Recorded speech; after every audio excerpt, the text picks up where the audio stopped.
वालेकुम। डॉक्टर हुसैन बख्श कोलाची YouTube channel से आज हम आपसे मुखातिब हैं और 27 नवंबर है। सिर्फ 3 दिन बचे हैं इस नवंबर के मंथ में, और जो एमडी कैट और मेडिकल एंड डेंटल कॉलेजेस में दाखिलाओं का सिलसिला जो है वो पूरे पाकिस्तान में स्लो है, लेकिन ख़ास तौर पे इस्लामाबाद में ये रीटेक हो रहा है, जो कि शहीद जुल्फ़िकार अली भुट्टो मेडिकल यूनिवर्सिटी के अंडर में होगा। वहाँ भी 7 रुकनी कमेटी जो है आर्मी मेडिकल कॉलेज के प्रिंसिपल के अंडर जो है वो बना दी गई है, और हम तो चाहेंगे कि यहाँ पे भी सिंध में जो है वो जिस तरह इस्लामाबाद में एक कमेटी बनी है इस तरह वो कमेटी बने। उसमें रेंजर्स, आर्मी, चीफ मिनिस्टर की जो टीम है, हाई कोर्ट का एक नुमाइंदा जो रजिस्ट्रार या असिस्टेंट रजिस्ट्रार का नॉमिनेटेड हो। और मैं तो ये गुजारिश करूँगा कि हमारे बार काउंसिल का भी एक मेंबर, क्योंकि ये लीगल इशू के तौर पे आ रहा होता है, लोग कोर्टों की तरफ जा रहे हैं, और IBA सखर ने अपनी प्रिपरेशन जो है वो पूरी कर ली है। उसने अपने जो है वो तकरीबन 8 सेंटर जो हैं वो अनाउंस भी कर दी हैं। उसमें वही चीज़ है कि कराची में 2 सेंटर हैं, एक NAD यूनिवर्सिटी है और एक वहाँ पे कराची यूनिवर्सिटी है, दोनों करीब हैं। तो इस वजह से मेरे ख़्याल में एक अच्छी कॉम्बिनेशन हमें नज़र आ रही है। लेकिन कराची की पॉपुलेशन को देखते हुए और आजकल जो ट्रैफिक के मसालों को देखते हुए, क्योंकि वहाँ आए दिन कोई न कोई नुमाइश जो है वो एक्सपो सेंटर में चल रही होती है, और वहाँ उसके अपनी एक प्रोटोकॉल्स चल रहे होते हैं। रोडों की जो है वो ट्रैफिक की नॉर्मल जो है वो भीड़ होती है। सुबह के टाइम वैसे भी कराची में ऑफिसेज और आने जाने में एक दिक्कत है। तो मेरे ख़्याल में एक तो इसकी टाइमिंग जो है उसको कम से कम 11 तक बढ़ा दिया जाए, सुबह 10 बजे के बजाय इसको 11 कर दिया जाए। और सर्दी की वजह से आप इसमें जो शामियाने वगैरह जहाँ पे लगाते हैं तो उसकी क्वालिटी को भी आप देख लें, कुर्सियों को भी देख लें, और ये ना हो कि वहाँ जो है वो उस दिन सर्दी जो है वो थोड़ी शदीद हो, क्योंकि अनएक्सपेक्टेड जो क्लाइमेट एक्सट्रीम चेंज जो क्लाइमेट वेदर है वो आ रही होती है, तो उस पर भी नज़र रखनी चाहिए। उम्मीद है कि उस दिन जो है वो नॉर्मल होगी। वैसे भी दिसंबर में कोई ऐसी चीज़ें हमें नज़र नहीं आती हैं।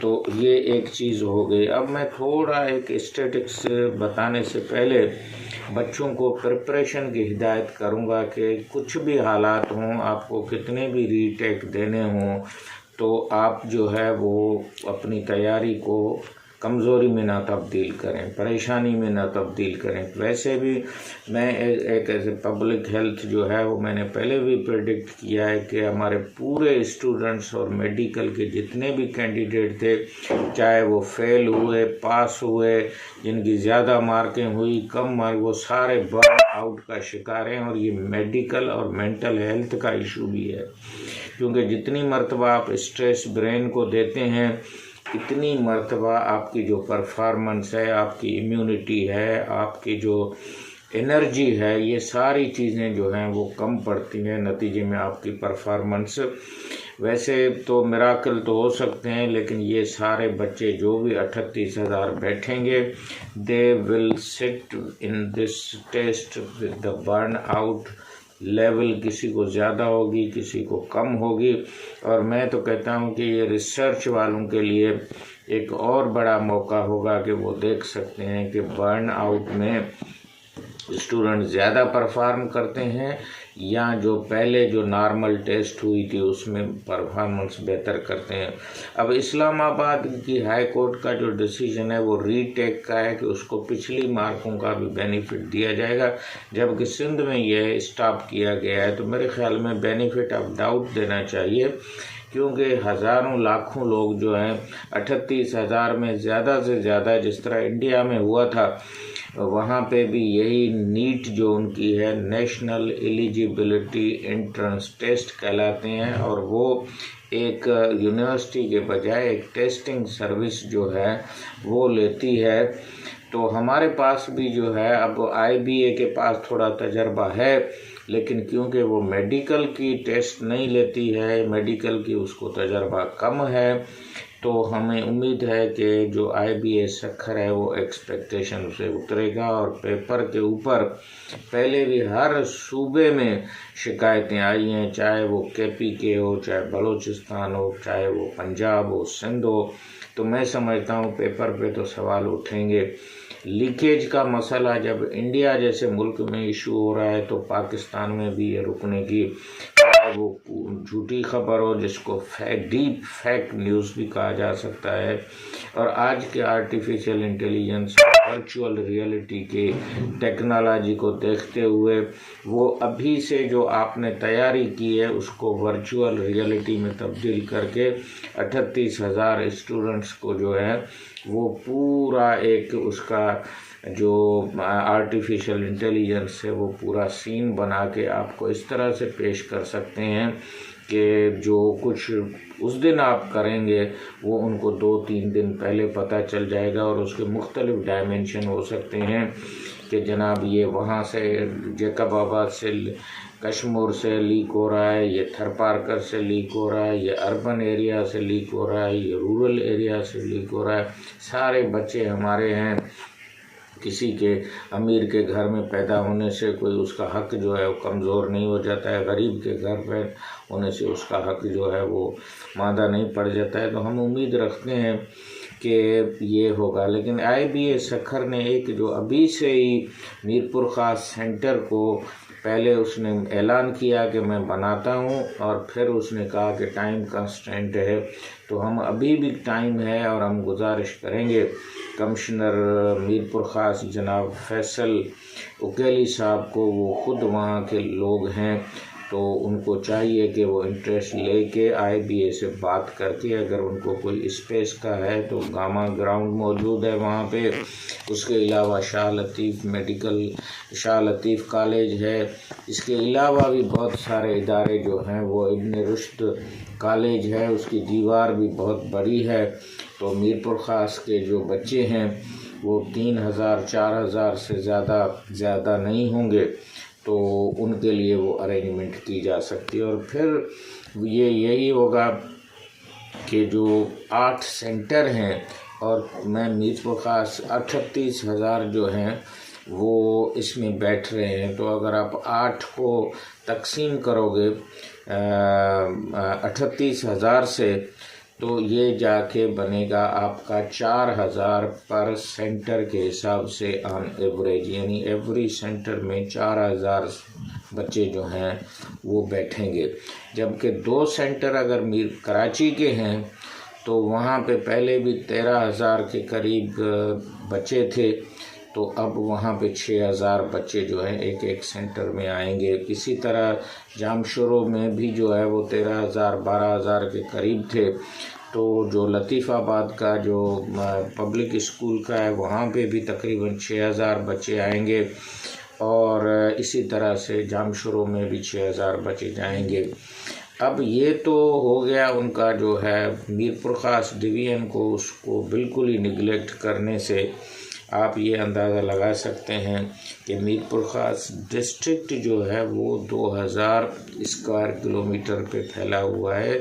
बाकी जो 4-5 डिस्ट्रिक्ट हैं उसको देखोगे तो मीरपुर ख़ास के सारे बच्चों को आप जब हैदराबाद में बुला के टेस्ट लेते हैं, दूसरे सारी डिवीज़न के जो बच्चे हैं उनको उनकी अपनी डिवीज़न में लेते हैं, तो मेरे ख़्याल में इसको अभी भी रेक्टिफाई किया जाए और मीरपुर ख़ास में सेंटर किसी भी सूरत में जो है वो बनाया जा सकता है। और कमिश्नर और डिप्टी कमिश्नर को चाहिए, और हम तो हुकूमत सिंध से भी गुजारिश करेंगे और वहाँ के MNA MPA से भी गुजारिश करेंगे कि वो इस सेंटर को मीरपुर ख़ास में ज़रूर बनाएं।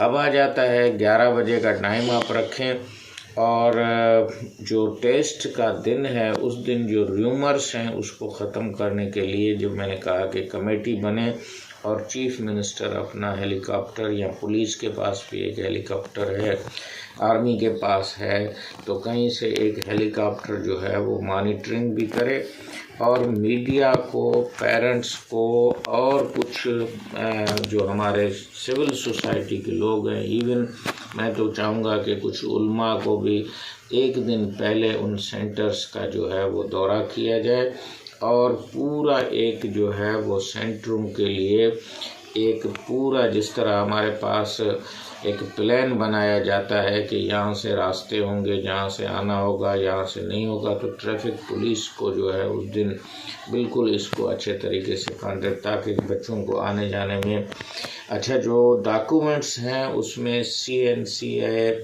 कोई और डॉक्यूमेंट हैं, वो आप वेबसाइट पे पढ़ लें, वो आप ज़रूर साथ ले जाएं, अपनी पुरानी स्लिप को साथ ले जाएं। अब आ जाते हैं कि ये MTCAT जो है हमारे मसाले में और मेडिकल कॉलेजेस को और हमारी तालीम को और डॉक्टरों को कोई आला दर्जे का जो बना देगा, ये मैं नहीं समझता हूँ। उसका एक मिसाल मैं सिर्फ ये बताता हूँ। एक तो हमारे पास हेल्थ के जो फैसिलिटीज़ हैं उसमें 1000 पे जो है वो हमारे पास एक डॉक्टर पाकिस्तान की फिगर में और इकोनॉमिक सर्वे में भी दिखाया गया है। कल मैं जो है वो एक हेल्थ फैसिलिटी में गया जिसकी पॉपुलेशन का चार्ट मैंने देखा, मैं उसका नाम नहीं बता रहा हूँ, तो वो पॉपुलेशन थी 12,000 पॉपुलेशन थी और वहाँ पे सिर्फ 2 डॉक्टर मौजूद थे, एक लेडी डॉक्टर थी और एक डॉक्टर। तो कहाँ आपके जो है जो फिगर बताती है कि यहाँ पाकिस्तान में एक है, मैं उसके मेरे पास वीडियो भी है और मैंने उसको देखा भी है। तो आप इससे अंदाज़ा लगाएं कि पाकिस्तान की जो मेडिकल की फिगर है वो उसको चैलेंज किया जा सकता है। और बहुत सारी जगहों में ये 1000 डॉक्टर नहीं है, 1000 पॉपुलेशन पे डॉक्टर नहीं है, 6000 पे जो है वो एक डॉक्टर है, जो मैंने कल खुद अपनी आंखों से जाके उसकी पॉपुलेशन चार्ट देखा है और डॉक्टर जो वहाँ मौजूद थे उससे भी मैं मिला हूँ। अब आ जाते हैं कि जब आपसे पोलियो ही नहीं ख़त्म हो रहा, आपको एक वैक्सीन बनी बनाई मिली है, फॉरेन कंट्रीज ने डॉलर नहीं लिए हैं, आपको पहुंचा दिया है, WHO आपके साथ खड़ा है, यूनिसेफ आपके साथ खड़ा है, बिल गेट मैंडेला फाउंडेशन आपके साथ खड़ी है, रोटरी क्लब आपके साथ खड़ा है, फिर भी आपसे जो है वो पोलियो का नहीं ख़त्म होता है। तो आपका हेल्थ सिस्टम है कहाँ पे? अभी भी अफ़गानिस्तान में 2 केसेस हुए हैं और पाकिस्तान में 52 केसेस हुए हैं और इल्ज़ाम हम लगा रहे हैं कि क्योंकि बॉर्डर खुले हुए हैं। दूसरी जगह पे आप देखें इसराइल और गज़ा की जंग वैसे तो चल रही है, लेकिन जिस दिन पोलियो की कैंपेन थी उस दिन दोनों ने अपने उन पोलियो वर्कर को हिफाजत भी दी और हमारे पास जो है कम से कम 100 से ज़्यादा पोलियो वर्कर जो हैं वो फौत हो चुके हैं।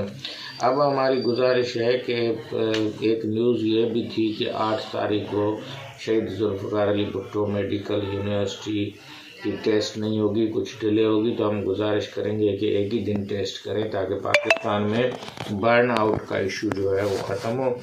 अब मैंने कई मरतबा कहा है कि एक हायर एजुकेशन की स्कॉलरशिप के लिए 350 सीटें जो रखी गई हैं वो दूसरी एक ओवर टेस्टिंग ना करें, PMDC के हवाले करें या इसी MTCAT में उसको जो फाटा और उसके लिए 350, ये बिल्कुल अनजस्टिफाइड है।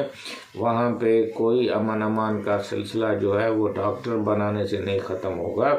वहाँ पे एक मेडिकल कॉलेज बनाएं और ये जो सिर्फ 100 सीटें उनको दें और बाकी जो 250 सीटें हैं वो पंजाब, सिंध और उसके जो पसमानदा इलाके हैं, फ्लड अफेक्टेड हैं, पोलियो के वर्कर मारे गए हैं, कोविड में डॉक्टर हमारे मारे गए हैं, उसके अलावा बहुत सारे जो प्राइवेट मेडिकल कॉलेजेस हैं जो दूर दराज हैं, बलूचिस्तान के हैं, उनकी जो हैं वो सीटें बढ़ा दी जाएं और ये सीटें जो लॉक्ड सीट के नाम से रखी गई हैं ये उन प्राइवेट और गवर्नमेंट कॉलेजेस को दी जाएं और उन बच्चों को पूरे पाकिस्तान में भेजने के बजाय एक नया कॉलेज आप KPK में और बलूचिस्तान में बनाएं और वो ये 350 सीटों का बजाय डिस्ट्रीब्यूट करने के आप वहाँ बच्चों को तालीम दें।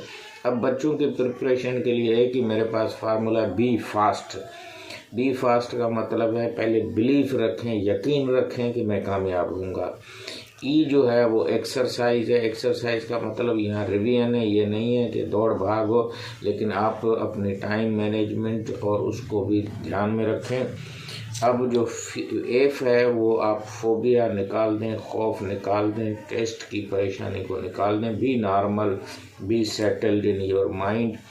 और फिर उसके बाद आपको ए जो है वो एक्टिव लर्निंग करनी है। रिवीजन ऐसे करें कि दूसरे को बताएं, शीशे के आगे खड़े होकर पढ़ें, अपने चार्टों को रिवीजन करें।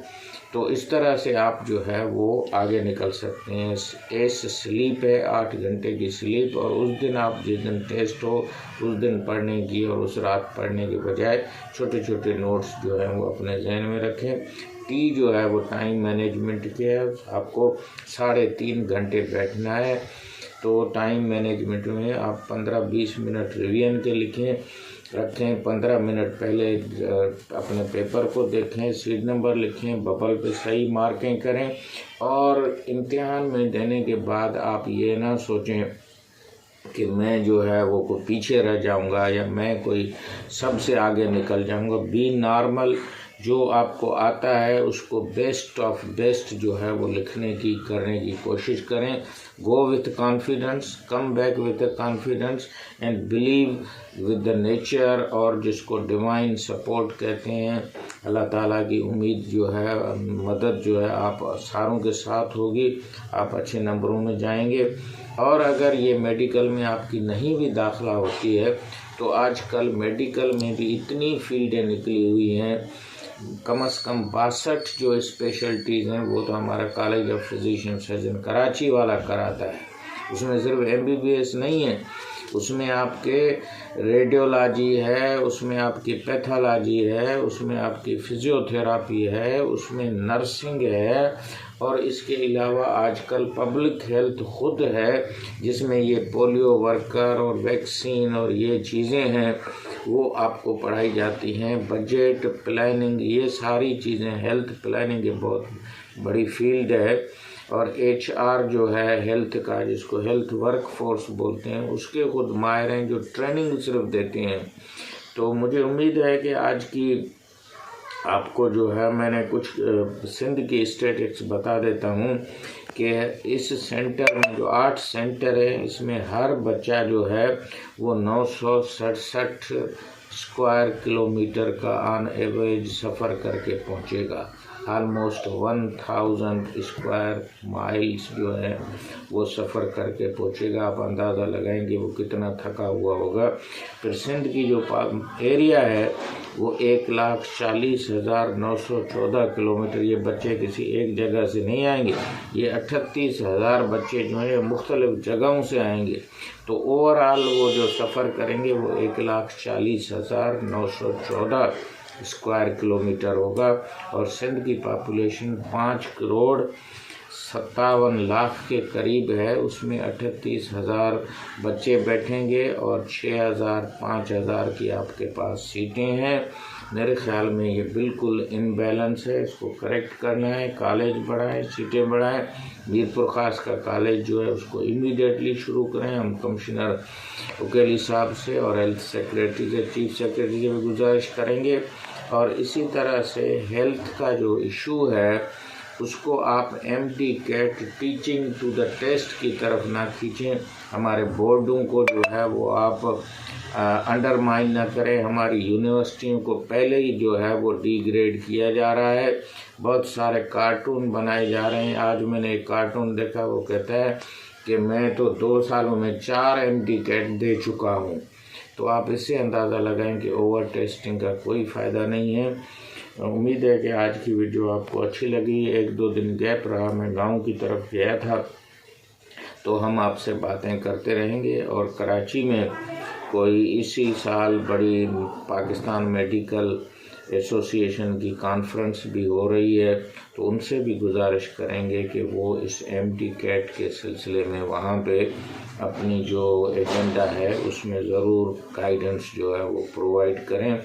और नेशनल हेल्थ पॉलिसी और प्रोविंशियल हेल्थ पॉलिसी भी काम किया जाए, उसमें इस टेस्ट का इतना जिक्र नहीं है जितना कि PMDC के अपने जो नया एक्ट है उसमें है, तो उसमें भी तरमीम करके आप लोकल टेस्ट करने की इजाज़त दें और नॉर्मल जो प्रोसेस है एडमिशन का वो कॉलेजेस को करने दें। PMDC सिर्फ मॉनिटर करे और है कि ओवर टेस्टिंग में ना पड़े। खुदा हाफिज़।